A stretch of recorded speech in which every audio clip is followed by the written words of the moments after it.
Bonjour et bienvenue sur le podcast Explore Japon, le podcast qui explore le Japon sous toutes ses coutures. Des conseils voyage, de la culture ou bien de la vie tous les jours en passant par l'apprentissage du japonais, partons ensemble une fois par semaine pour ce magnifique pays qu'est le Japon. Bonjour à tous, cette semaine on va essayer de se préparer au cas où les frontières réouvriront bientôt, croisons les doigts, on sait jamais. Mais avant toute chose, on passe au sommaire de l'émission et cette semaine on va suivre une Française bien installée à Kyoto. On va continuer de rester sur Kyoto où je vais vous parler de ma deuxième maison, rien que ça. Et on n'ira pas manger au restaurant car ils sont pas ouverts, mais on ira quand même parler d'un restaurant. Mais c'est parti pour le focus de cette semaine. Car oui, cette semaine, on va rêver un peu. Oui, rêvons ensemble, rêvons plus grand, comme diraient les Parisiens du Saint-Germain. On va s'imaginer dans le monde d'avant. Le monde où on pouvait avoir des projets de bouger à l'étranger. Oui, je sais, ça fait longtemps.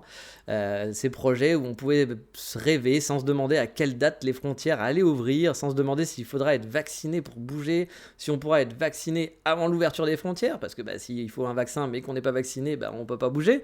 Voilà, ce monde où on pouvait voyager sans masque, tout simplement en voyant la tête de son voisin. Bref, oui, on va essayer de bien se préparer avant de tenter l'aventure Japon. Bon, vous l'aurez compris dans le titre, on va pas forcément parler voyage aujourd'hui. On va plus partir sur une aventure de vie au Japon. Bon, pas de vie définitive, car on sait jamais ce que l'avenir nous réserve, mais si vous rêvez d'un PVT par exemple, ou si vous souhaitez être étudiant au Japon, eh bien je pense que c'est mieux de se préparer un minimum avant de partir, et de penser à certains points, et pas de partir un peu à l'arrache. De toute façon, c'est compliqué de partir à l'arrache, vous aurez des démarches administratives à faire. Vous le savez, j'ai vécu ce moment-là, de partir pour vivre, à la base c'était 2 ans au Japon, même si je suis parti que 1 an et je suis reparti et je suis revenu 6 mois, mais au tout début c'était pour partir 2 ans. J'ai tout quitté donc pour partir étudier au Japon. Et avant de partir étudier au Japon et de me retrouver sur Kyoto, j'ai quand même préparé un peu et réfléchi ce projet. J'ai dû réfléchir à beaucoup de choses pour partir dans les meilleures conditions possibles. Et dans cet épisode, j'avais envie de vous partager un petit peu cette expérience pour vous donner quelques clés. Bon, comme d'hab, vous le savez, moi, grand adepte du philosophe Arnold Willy, il faut de tout pour faire un monde, tu sais, il faut de tout pour faire un monde. Donc, bien sûr, vous l'avez compris, on est tous différents, on a tous des besoins, des envies qui vont être totalement différentes, donc je me base sur mon expérience personnelle. Bien entendu, il ne faut pas voir ça comme une vérité unique, je vous le dis à chaque fois, mais il faut le garder en tête. On va essayer de faire marcher un petit peu son cerveau. Alors, ok, on a trouvé un projet pour aller au Japon, être étudiant et faire un PVT. On a plus ou moins son visa en poche, on va dire. Techniquement, vous l'aurez sûrement à la dernière minute, parce que le visa, c'est souvent à la dernière minute qu'on le récupère, mais on va dire que, le côté administratif du PVT ou de l'école, c'est plutôt bon. Et justement, pour être sûr de ça, on va parler de thunes et d'argent. Parce que c'est peut-être bon administrativement, mais d'un point de vue argent, c'est important d'y penser. Pour moi, c'est un point donc vraiment crucial. Même si pour certains d'entre vous, ça peut être vraiment super chiant de préparer un budget, je le sais, il y a des gens qui détestent ça. Mais préparer un budget, ça permet d'y voir plus clair et surtout de préparer les mauvaises surprises qui pourraient arriver. Parce que quand même, ça serait super dommage que votre expérience soit écourtée, voire totalement gâchée à cause de problèmes d'argent. Moi, j'ai déjà vu vraiment plusieurs fois chez des Français partir un peu la fleur au fusil et avec pas beaucoup d'organisation, s'en sortir mal et devoir repartir beaucoup plus tôt que prévu. Alors que si c'était organisé un petit peu plus, avec pas grand chose, ils auraient peut-être pu éviter ce stress, enfin certains stress en tout cas sur place, voire des ennuis. Mon conseil, c'est le Google Sheet, ou Excel si vous préférez. Faites-vous un petit Google Sheet, notez vos dépenses mensuelles, regardez votre compte en banque et voyez ce que vous dépensez chaque mois en général. Ça vous donnera déjà une idée de ce que vous coûte votre vie actuelle. Bien sûr, il faudra la transposer. Si vous habitez chez vos parents et que vous habitez dans un coin reculé, vous sortez pas beaucoup finalement, et que votre budget part dans un truc que vous ne ferez pas au Japon, forcément ça sera différent. Mais ça vous permet déjà de connaître vos dépenses maintenant et de faire un tableau un petit peu à côté en disant comment vont être mes dépenses au Japon. Voilà, si vous ne payez pas de loyer, il faudra rajouter un loyer. Si vous ne payez pas la bouffe, il faudra rajouter un budget bouffe. Forcément, si vous êtes dans un endroit où vous ne sortez pas beaucoup parce que ça ne vous intéresse pas, au Japon, vous allez peut-être avoir envie de découvrir et donc avoir un budget sorti. Donc voilà, il va falloir penser à tout ça. Bien sûr, vous pourrez augmenter ou baisser les dépenses par la suite, mais ça vous donne déjà une moyenne de votre rythme de vie. À cela, il va falloir ajouter les frais que vous allez avoir en coût unique, en quelque sorte les one-shot comme j'appelle ça. Ça va être par exemple le billet d'avion aller-retour, le prix de votre école, si vous faites une école, ça va vous coûter quand même un petit peu d'argent. Le coût pour prendre un appartement, hein, alors pas le coût de la location, même s'il faut le prévoir aussi, comme je vous le disais, mais ça c'est plus dans votre budget mensuel, mais plus le prix que va vous coûter la caution par exemple, ou bien les frais d'agence s'il y en a, etc., ou les frais de ménage, enfin tous les frais qui peuvent être annexes à payer en une fois. Ajoutez à ça les quelques frais de visa, même si c'est pas très haut, sont toujours des dépenses qu'il faut mieux prévoir. Ou voir aussi s'il n'y a pas des dépenses annexes si vous voulez renouveler vos chaussures par exemple parce que vous avez pas de chaussures, vous n'avez pas de sac à dos et que vous allez faire un PVT genre en mode exploration, vous avez besoin d'une valise parce que vous n'êtes jamais parti. Voilà, toutes ces petites choses, c'est bien de le prévoir dans son budget, même si c'est pas grand chose, parfois plein de petites choses, ça peut faire monter pas mal le budget au final. Bref, il faut bien réfléchir à toutes vos dépenses habituelles et réfléchir au one shot que vous aurez au Japon. Vous faites votre petit fichier avec vos dépenses au mois. Vous faites une autre colonne avec vos dépenses en one shot, vous multipliez par le nombre de poids sur place au Japon, vous multipliez vos dépenses mensuelles là-dessus et vous aurez en gros une idée globale de combien d'argent vous aurez besoin pour votre projet Japon. C'est bête, mais je sais que pour certains, c'est pas forcément hyper simple à faire. Ça vous permet aussi de savoir avec quoi partir. Alors oui, vous pourrez aussi faire un petit boulot. Quand je dis quoi partir, c'est combien d'argent partir. Alors bien sûr, vous pourrez faire un petit boulot au Japon. Mais là aussi, en faisant vos recherches, vous pourrez voir quel salaire est envisageable et est-ce que ça permettra de tout payer. Et a priori, il y a peu de chances que votre petit salaire de baito vous permette de payer tous vos frais. Voilà, soyons honnêtes. Et donc, grâce à tout ça, ça vous permet aussi de savoir combien d'argent vous avez besoin pour partir. Parce que je dis n'importe quoi, mais je vous dis n'importe quoi en chiffres, bien sûr.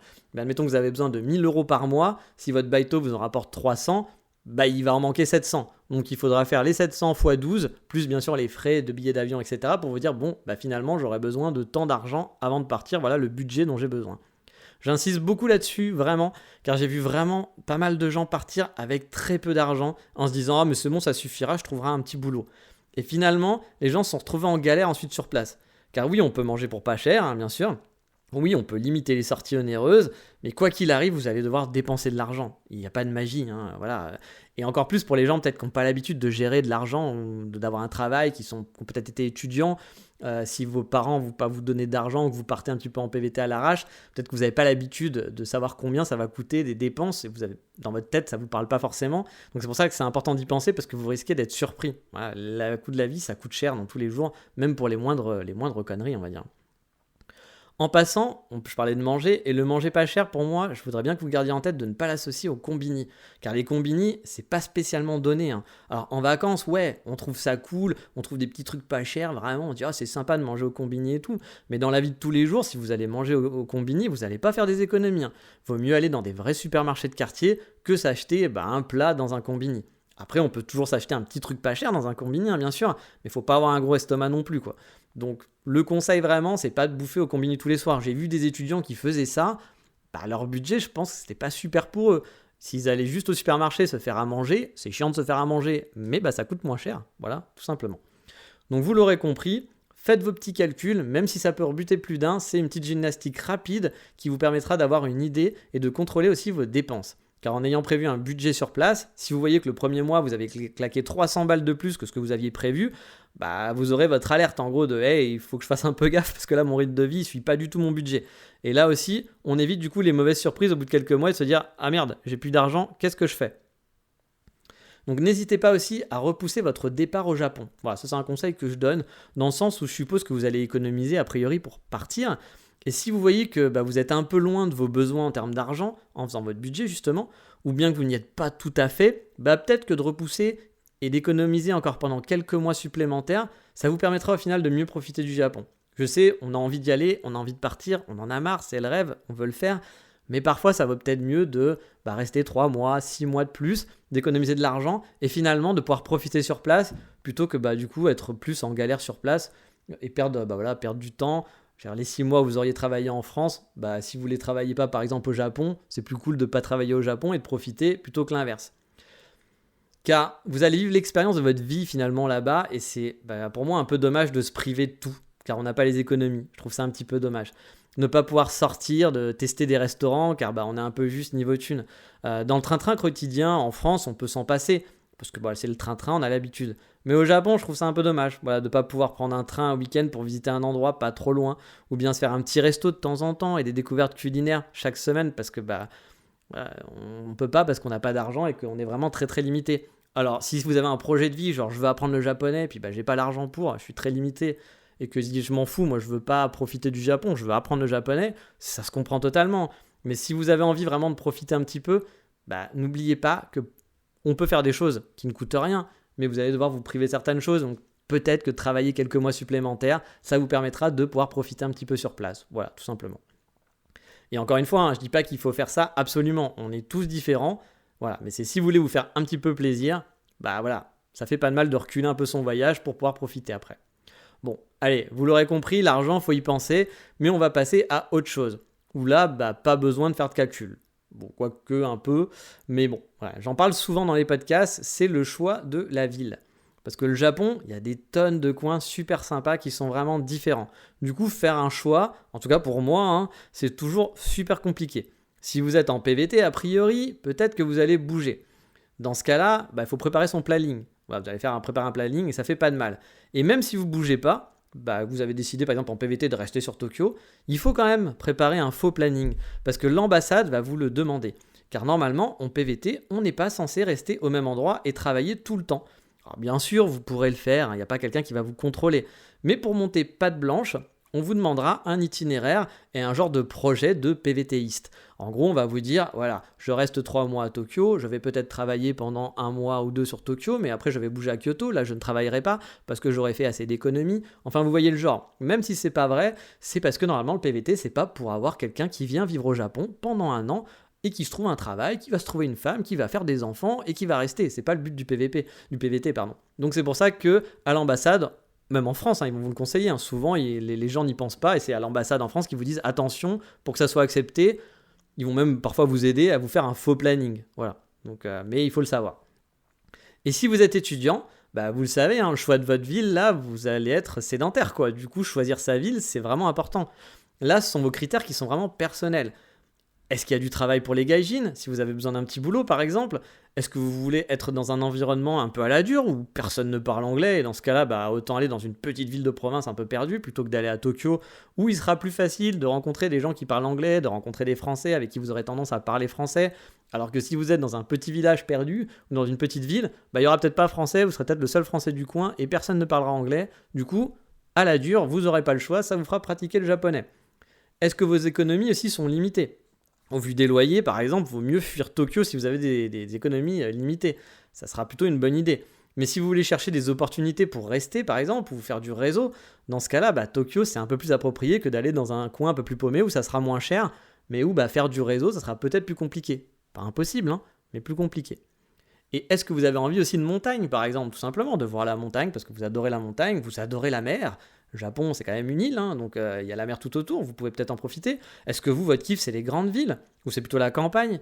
Posez-vous toutes les bonnes questions pour choisir la ville où, a priori, vous allez vous sentir le mieux. C'est important, je pense. C'est une expérience de fou d'aller vivre au Japon. Si en plus, vous pouvez le sublimer dans la ville qui est faite pour vous, que demande le peuple? C'est génial. Donc si vous êtes en mode PVT qui bouge, c'est plus ce parcours qui va être intéressant de réfléchir. Restez X jours là, X jours là-bas, et vu que vous allez rester 1 an a priori, je vous conseille de vous faire de belles bases arrière pour rayonner autour. Surtout si vous êtes en mode vraiment voyage de 1 an. Ça sert à rien de se dire je vais rester 2 jours ou 3 jours à Nagoya, 1 jour à Kyoto. Non, vous êtes là 1 an. Mec, kiffez. Essayez de rester au moins pendant 1 mois dans une ville minimum. Pourquoi pas vous faire 6 mois à Tokyo et puis bouger le reste du temps. Après, c'est vraiment à votre... suivant vos souhaits. Mais ça peut être pas mal de bien réfléchir à son parcours et de se dire tiens, ici je vais rester peut-être 1 mois parce que ça a l'air sympa et qu'il y a plein de choses à faire autour.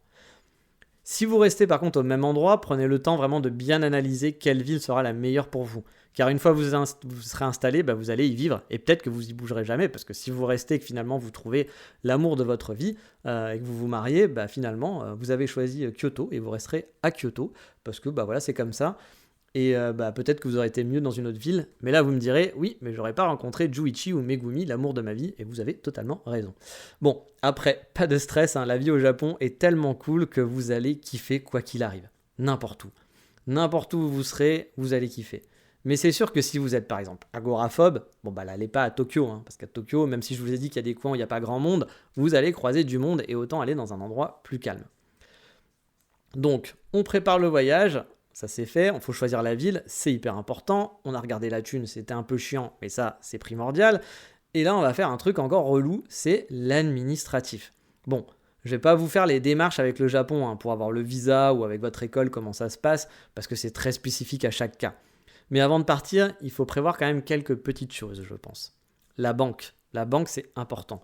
Mon conseil, c'est de prendre une néobanque de type Revolut ou N26, j'avais fait un épisode là-dessus, qui sont vraiment pour moi très adaptés aux voyageurs. Ça vous évite des frais bancaires trop grands quand vous retirez de l'argent ou quand vous payez à l'étranger, ce qui n'est pas tout le temps le cas dans certaines banques traditionnelles, où certaines banques traditionnelles vont vous faire payer une genre d'option pour pouvoir ne pas avoir de frais, et finalement, c'est pas toujours rentable par rapport aux néobanques. Vous pouvez aussi prendre une banque sur place, c'est possible, mais c'est pas obligatoire. Et ça va vous faire des démarches en plus. Moi, honnêtement, à part à cause de mon loyer, qui je vous le rappelle n'était pas un appartement spécialisé pour gaijin, pour aider, qui était simple à prendre, c'était un appartement d'un japonais normal.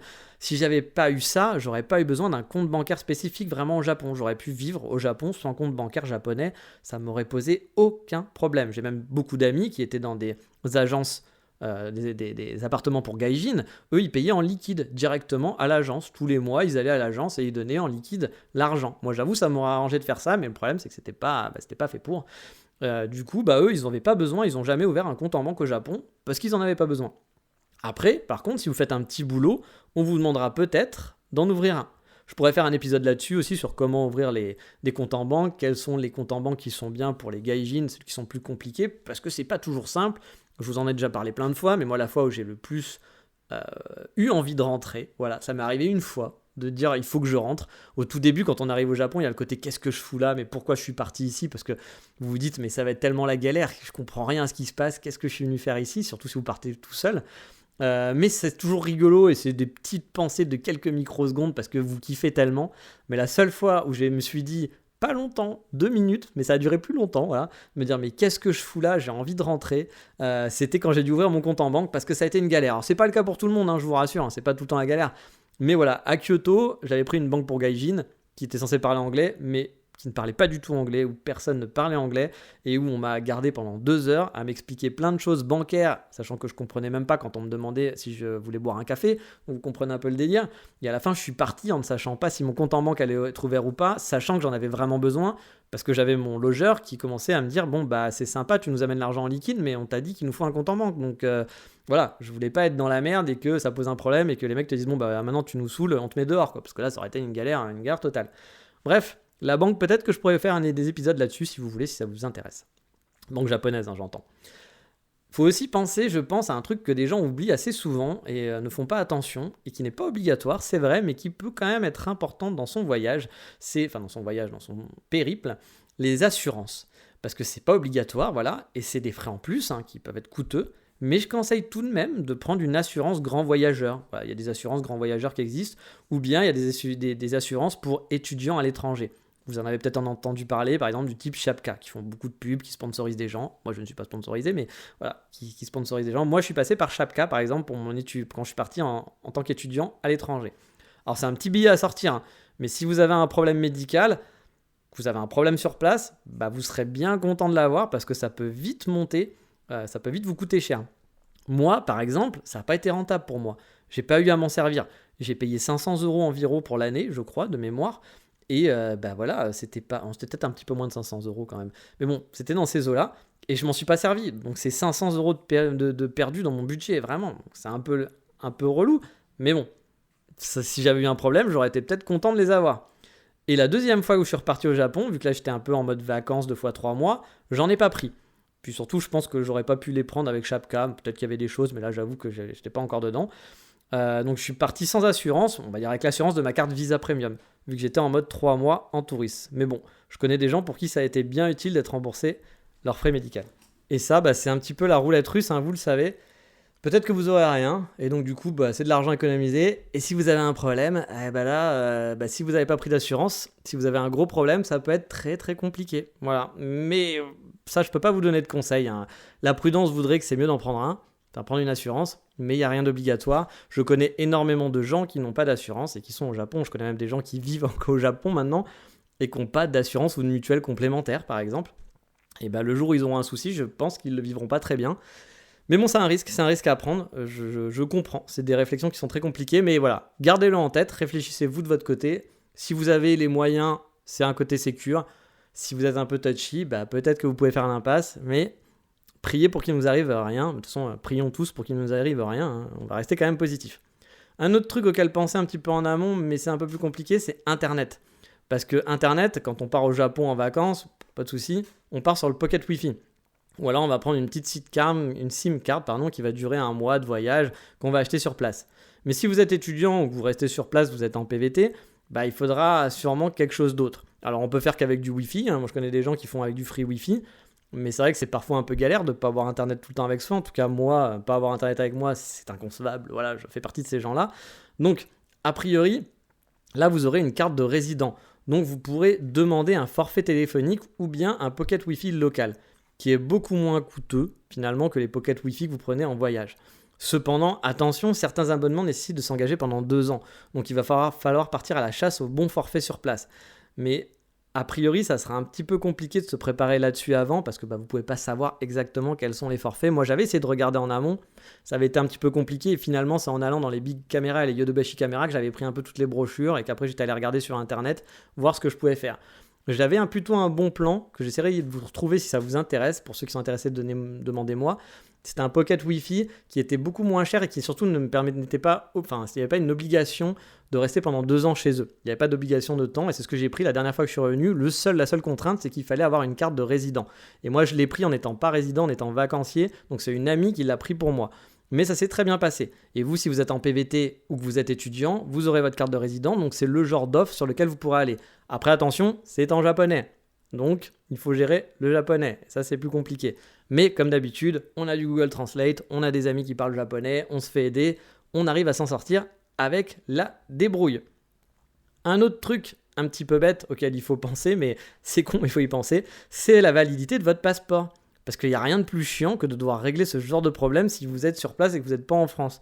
Donc si votre passeport expire bientôt ou qu'il expire pendant votre séjour ou pendant votre séjour il est à 6 mois d'expirer vers la fin de votre séjour, faites-le refaire avant de partir. Ça sera toujours ça de fait, ça sera plus propre, vous n'aurez pas d'emmerde comme ça.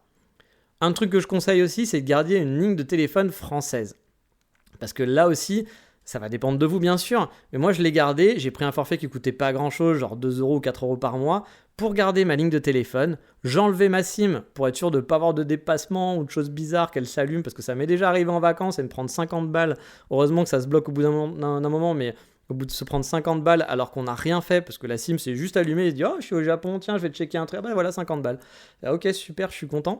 Voilà, ça m'avait fait un peu mal aux fesses. Donc moi, je retirais la SIM quand j'habitais là-bas. Je la gardais sur moi dans une petite, dans un petite pochette, on va dire. Et je la remettais dans mon téléphone que quand j'avais besoin, en vérifiant vraiment qu'elle n'était pas active pour le Wi-Fi, pour les datas, etc. Ou je le faisais que quand j'avais du Wi-Fi, par exemple. Comme ça, j'étais sûr que les datas venaient en Wi-Fi et pas avec mon téléphone. Voilà. Mais alors, vous allez me dire, pourquoi en avoir besoin ? Parce que tu payes, moi, j'ai payé pendant 2 ou 4 € par mois pendant 2 ans, alors que je ne me suis pas servi du tout de mon téléphone. J'ai appelé personne avec.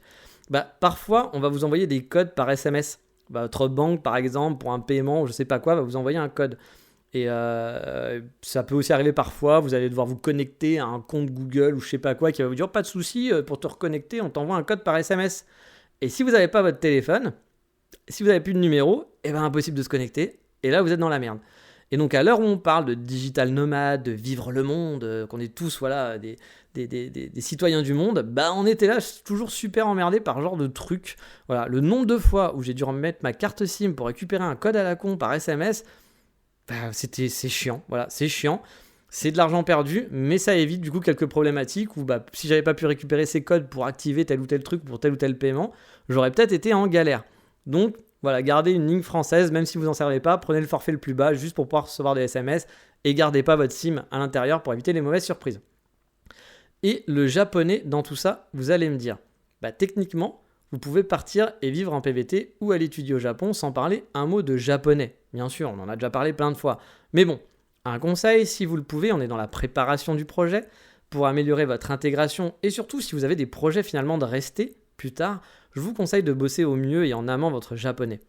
Plus vous avez de base, plus vous aurez un niveau, forcément. Et plus ça sera facile de continuer par la suite votre aventure. Je prends l'exemple de l'étudiant. Si vous arrivez avec un niveau vraiment zéro, débutant de chez débutant, au bout des 2 ans, si vous êtes super doué sauf si vous êtes super doué en langue, il y a peu de chances que vous restiez bosser au Japon. J'en ai bien sûr les exemples, vous allez vous marier avec un ou une japonaise, bien sûr. Voilà, c'est d'autres exemples, mais si vous n'allez pas vous marier, que vous avez juste fini votre école et dire je vais chercher un boulot, votre niveau il sera a priori pas suffisant pour trouver un boulot cool. Et les petits boulots vous feront pas forcément de visa non plus. Alors bien sûr, je généralise, ça ne veut pas dire que c'est impossible, mais quand même c'est compliqué. Si je prends le cas de mon école par exemple, il y a très peu de mes camarades qui ont trouvé un boulot au Japon en arrivant débutant et en restant les 2 ans. La plupart sont rentrés dans leur pays, voilà, et Bibi, moi y compris. Par contre, ceux qui sont arrivés avec un JLPT3 en poche, forcément, en 2 ans, ils ont réussi à bien avoir le niveau, et le niveau JLPT2, il est ok. Ils se débrouillent bien, c'est donc pour eux beaucoup plus facile de rester pour la suite et de trouver un boulot et de parler aisément le japonais. En PVT, ça sera exactement pareil. Si vous arrivez en parlant pas un mot, les petits boulots seront pas les meilleurs postes qu'on va vous filer, forcément. Et si vous parlez un petit peu japonais, forcément, vous aurez un choix plus grand de petits boulots aussi. Puis pour communiquer avec les locaux, se faire des amis ou rencontrer l'amour de sa vie, ça vous ouvrira beaucoup plus de portes. Vous vous en doutez. Donc c'est pas obligatoire, mais si vous le pouvez, vraiment un vrai conseil, bossez en amont à fond votre japonais. Il y a peu de chances que vous décidiez de faire un PVT ou une école et partez du jour au lendemain. Voilà. Souvent, ce genre de projet, on le prépare plusieurs mois, voire en années, ça se compte. Eh bien, n'hésitez pas à vous donner à fond pendant ce laps de temps dans le japonais, pendant cette période. Même si c'est dur, même si c'est chiant, que c'est compliqué, vous ne regretterez pas tout ce que vous aurez appris avant. Et sur place, ça sera un vrai atout. Si ça intéresse certains, je pourrais mettre mon budget aussi prévisionnel que j'avais au Japon et que j'avais adapté sur place en vivant au Japon. Je vais mettre ça sur mon Patreon, vous avez compris un peu le principe. Donc pour ceux qui n'ont pas suivi, maintenant, les liens et les informations bonus du podcast sont sur mon Patreon. Il y a le lien dans la description de l'épisode. Sinon, vous allez sur patreon.com/explorejapon. Vous le trouverez. Bon, bien sûr, c'est mon budget que je vais poster avec mes besoins. Il vous correspondra peut-être pas forcément, mais il peut vous faire une idée de combien ça m'a coûté. N'hésitez pas à me dire si vous souhaitez que je vous fasse un petit fichier comme ça là-dessus, que je posterai donc sur Patreon sur l'épisode. Si ça vous intéresse et que ça peut vous aider, je le posterai en dessus en bonus, je ferai un petit fichier tout propre, j'essaierai de vous remettre tous les chiffres que j'avais, et si ça peut servir à certains, bien tant mieux. Le Patreon est là pour ça en quelque sorte. Mais voilà, on va s'arrêter là car c'est un peu long, il y a sûrement d'autres choses que j'ai oubliées, mais j'en reparlerai peut-être dans un autre prochain épisode sur le sujet. Mais là c'est un petit peu long, donc on va passer à l'instant moment de la semaine.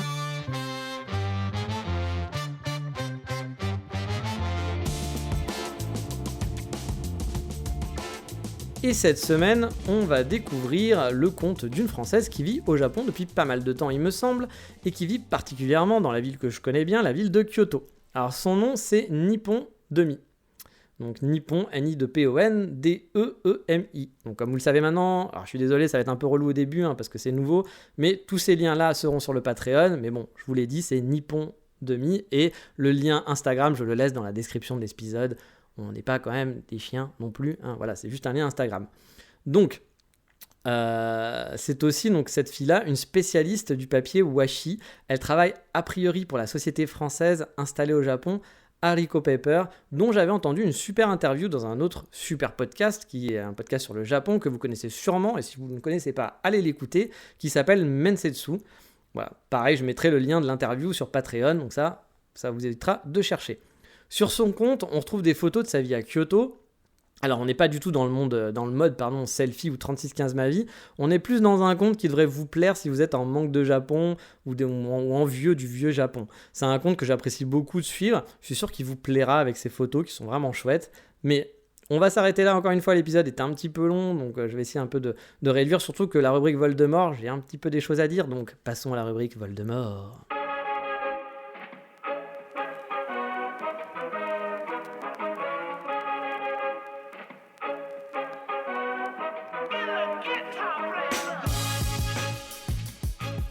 Et cette semaine, on va rester sur Kyoto.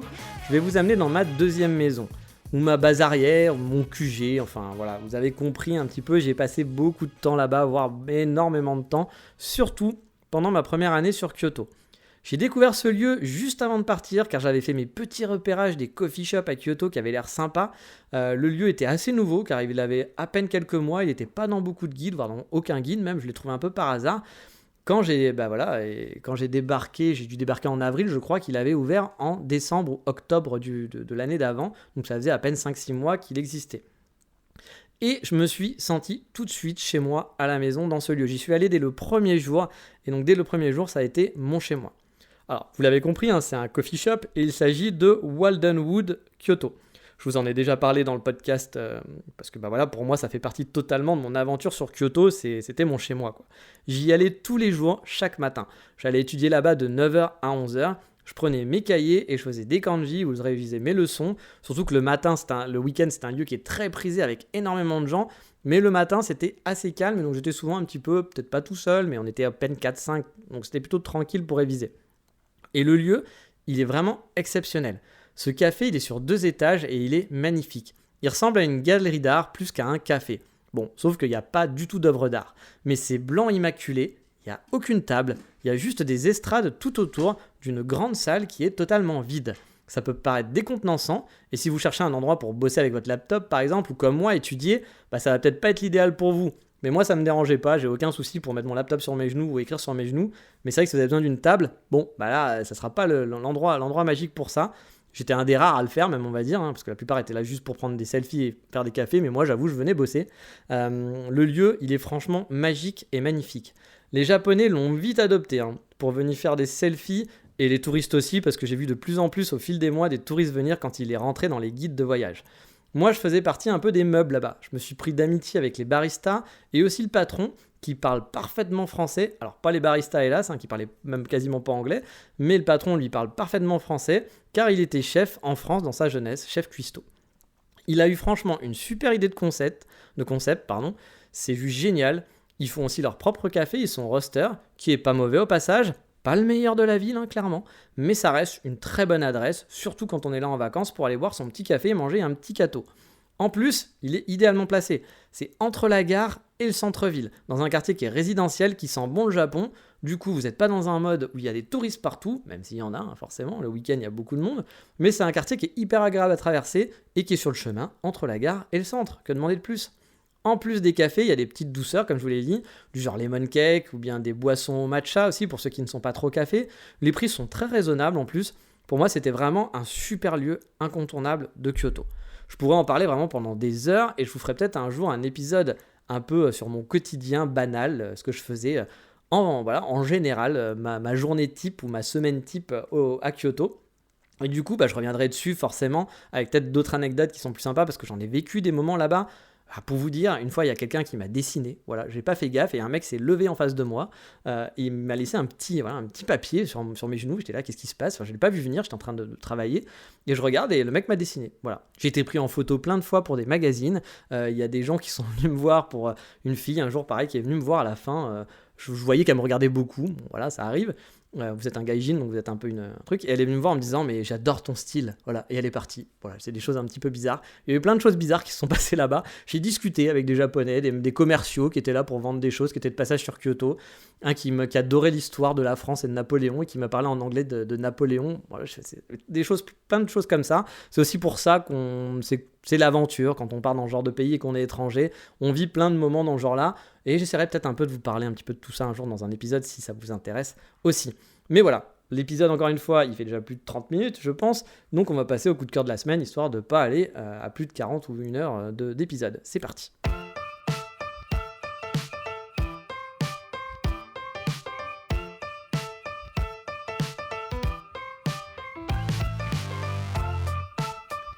Et le coup de cœur cette semaine, je vais essayer de faire vite, enfin si je peux, car c'est un crève-cœur plus qu'un coup de cœur. Oui, car depuis que je suis rentré du Japon, ça ne vous a pas échappé je pense, mais on peut pas faire grand-chose en France, et puis dans le monde aussi en général, mais surtout en France et en Europe.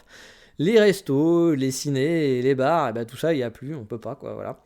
Et franchement, s'il y a un truc que je voulais faire en rentrant du Japon, s'il y avait un truc qui me manquait quand j'étais au Japon, c'est bien la petite Périgourdine. Alors, c'est quoi ? C'est tout simplement mon resto préféré à Paris, vraiment. C'est un restaurant dont la spécialité, c'est l'aligot. Alors l'aligot, c'est quoi pour ceux qui ne connaîtraient peut-être pas ? C'est une purée, en gros, mélangée avec du fromage, en quelque sorte, quoi. Là-bas, elle est accompagnée de ce que vous voulez, mais souvent d'un steak et d'un bon vin, parce qu'ils ont du très bon vin de qualité. Vous me refaites ma journée si vous allez, ou plutôt ma soirée, si on va manger à la petite Périgourdine. Malheureusement, j'ai pas pu y aller parce que c'est fermé depuis que je suis rentré et je serais sûrement reparti avant la réouverture. Du coup, pas d'Aligo pour moi et je peux vous assurer, c'est la grande tristesse. Mais si vous avez l'occasion de passer sur Paris un jour, n'hésitez pas à y aller pour moi, à manger un bon Aligo. Ce sont vraiment les meilleurs pour ça, je trouve. J'ai testé plein d'Aligo et pour moi, ils sont au top. Le lieu est chaleureux, les prix sont pas forcément donnés, mais ça reste raisonnable. On va dire que c'est un restaurant parisien, quoi. Voilà, c'est un petit billet, mais c'est pas non plus un resto de luxe. Mais voilà, je suis vraiment dégoûté de ne pas avoir pu manger un super Aligo là-bas. Le bonus en plus qui n'est pas toujours à la carte, c'est si vous avez l'occasion et que ça y est, c'est tenter les mouillettes, qui sont des tranches de pain grillé avec un morceau de jambon de pays, un truc dans le genre. Je suis pas un spécialiste du jambon, donc c'est peut-être du serrano, du je ne sais pas quoi. Pour moi, c'est du jambon de pays, voilà. Qui sont sur ce petit pain grillé, qu'on trempe dans une sauce au fromage, au vin blanc, qui est une tuerie, mais une tuerie sans nom vraiment. Les desserts sont aussi super bons. Moi, je déteste les cafés gourmands parce que le café n'est pas très bon et qu'en plus, souvent, c'est pas très gourmand, les cafés gourmands. Là, c'est vraiment des petits desserts, plein de petits desserts. Voilà, vous avez les desserts qui sont à la carte en version mini. Donc, c'est magnifique. J'en peux plus, voilà, à chaque fois que je mange là-bas. Mais donc, n'hésitez pas à vous exploser le bide comme moi quand j'y vais. Ça sera pour la bonne cause. Mais voilà, on va s'arrêter là pour aujourd'hui. Je le répète pas mal, encore une fois, car c'est un peu nouveau, donc histoire que ça soit clair. Mais les informations bonus, donc les photos de Waldenboots Kyoto, tous les liens dont j'ai parlé dans l'émission, sont maintenant disponibles uniquement sur Patreon pour soutenir le podcast. C'est payant, je sais, c'est mal, mais c'est 2€ par mois et le podcast reste gratuit à l'écoute. Donc si vous voulez donner même plus que 2€, vous pouvez, je ne suis pas contre, bien sûr, pour soutenir le podcast. Mais ça permet de rémunérer un petit peu mon travail si vous le souhaitez. Mais encore une fois, il n'y a aucune obligation. Vous pouvez toujours continuer d'écouter le podcast gratuitement. Ça ne changera pas. Ou de vous poser mes questions si un jour vous voulez poser des questions. Bon, si après la question c'est est-ce que tu peux me donner tous les liens dont tu parles dans l'émission, forcément, ça ne va pas le faire parce que c'est pas le but de perdre du temps à faire ça toute la journée. Mais comme d'hab, si vous voulez parler du Japon, je suis disponible avec grand plaisir ou juste pour vous dire bonjour, merci, j'aime bien ce que tu fais. Même si voilà, vous n'avez pas d'argent pour donner, pour soutenir, juste bonjour, merci, j'aime ce que tu fais. Moi, ça me fait très très plaisir. Donc voilà, sur ce, je vous dis à bientôt pour le prochain épisode. Et qu'est-ce qu'on dit ? On dit quoi ? On dit ciao, bye bye, matane.